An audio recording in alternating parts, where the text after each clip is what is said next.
Le démarreur à distance, c'est-tu pour vous ou pour l'auto? En fait, l'auto, là, elle a besoin d'un mini réchauffement, mais c'est vraiment pas longtemps. L'auto n'est pas fait pour faire du ralenti moteur. Elle veut avancer. Dans le fond, pour l'auto, l'idéal, c'est de commencer à rouler doucement le plus vite possible. Le moteur va monter en température beaucoup plus vite. Donc, pour vous, vous allez avoir de la chaleur. Et ça permet aussi la hausse de température dans la transmission. C'est important.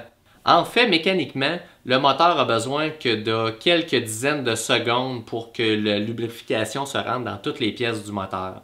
Pour le reste, c'est votre confort. Une des options les plus intéressantes mécaniquement, puis en plus, on va chercher de la chaleur vraiment rapidement à l'intérieur de l'auto, c'est le chauffe-moteur. C'est une des parties les plus économiques et environnementales qui permettent d'avoir une efficacité pour la chaleur à l'intérieur. Il y a une des choses qui est quand même importante, il faut en parler, c'est que la plupart du temps, il y a un temps nécessaire pour dégivrer les vitres. Donc, oui, c'est important. C'est là que souvent, on a quelques situations de température qui exigent qu'on préchauffe les vitres.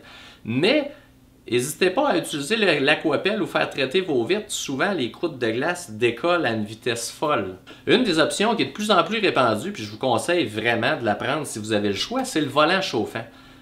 90% du monde, ils ont fret des mains, ils n'ont pas fret d'ailleurs. Fait que c'est sûr qu'un volant chauffant, ça règle 3/4 du problème. C'est sûr qu'au niveau du démarreur à distance, il y a un des points qui est important, c'est le fait, bon, il y a l'environnement puis il y a le coût de l'essence. La plupart du temps, beaucoup de démarrage au démarreur à distance, ça hausse beaucoup la quantité d'essence que vous allez mettre dans l'année, donc le coût pour vous dans votre budget. Mais en même temps, environnementalement, c'est vraiment de l'essence brûlée sans avancer. Bon, un des points importants, c'est important que je vous en parle, c'est sûr que si vous allez sur l'autoroute immédiatement, oh, pas pareil, il faut quand même avoir la chance d'avoir un préchauffage plus doux avant.